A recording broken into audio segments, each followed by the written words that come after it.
Қош келдіңіздер бауырсақ каналыма. Бүгін сіздермен творожный пирог жасаймыз, бетінде суфлемен.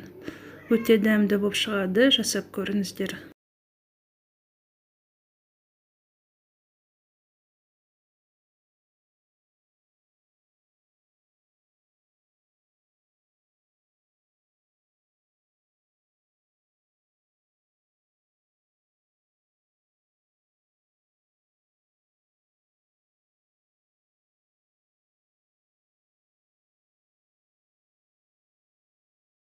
Алдымен қамырын жасап аламыз. Майға қант салып, ұнға бір ас қасық разрыхлитель салып, майға саламыз. Бәрін араластырып, одан кейін жұмыртқаның бір сарысы, 2 қасық қаймақ салып, қамыр жасап аламыз.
Қамырымызды жасап алдық. Енді қамырды жарты сағатқа холодильникке қоя тұрамыз.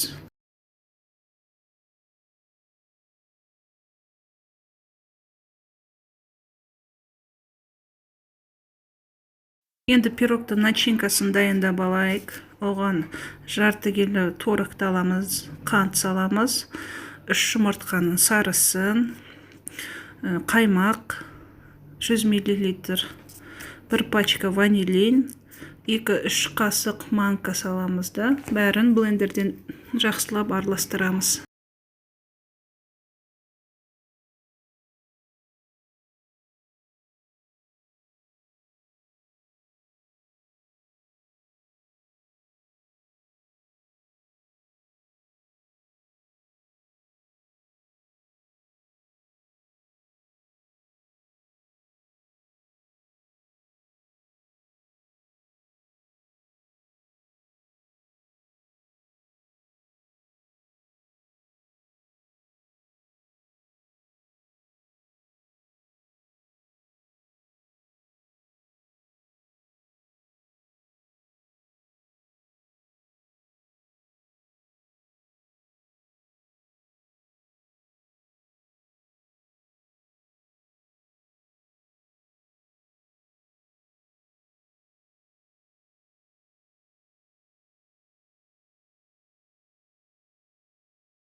Творогты жақсылап осылай блендерден өткізіп алдық.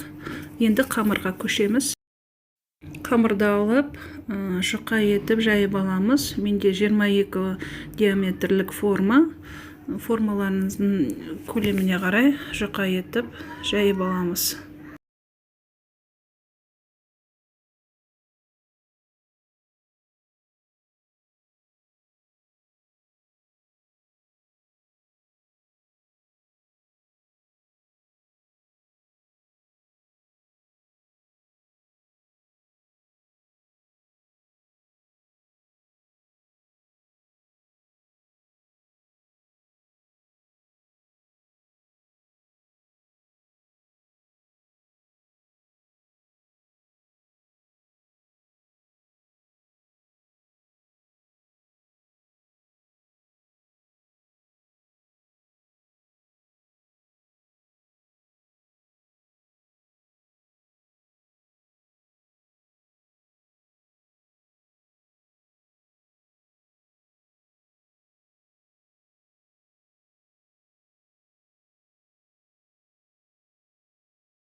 қамырды жайып алдық. Енді формаға қамыр қайырылып тұратындай етіп тегістеп аламыз.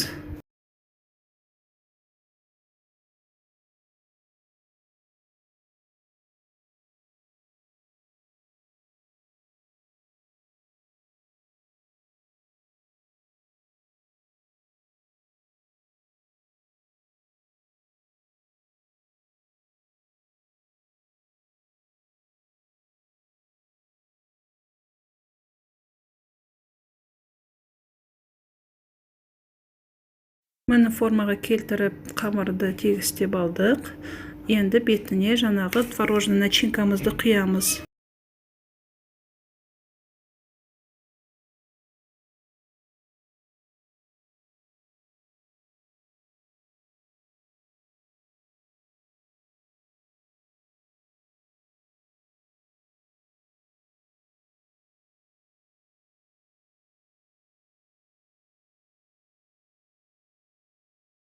Начинкасын құйып болғаннан кейін 180 градуста жарты сағат пісіріп аламыз.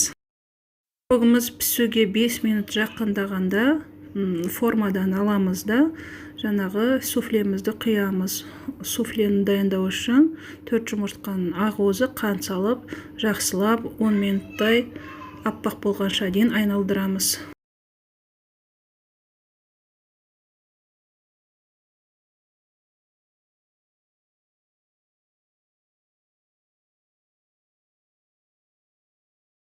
Мана пирогымыз дайын болды. Енді бетіне жаңағы дайын болған жұмыртқаның ағын пирогтың бетіне салып, тегістеп шығамыз да пешке 10 минутқа қоямыз.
Пирогымыз пісті, өте дәмді болып шықты. Жасап көріңіздер.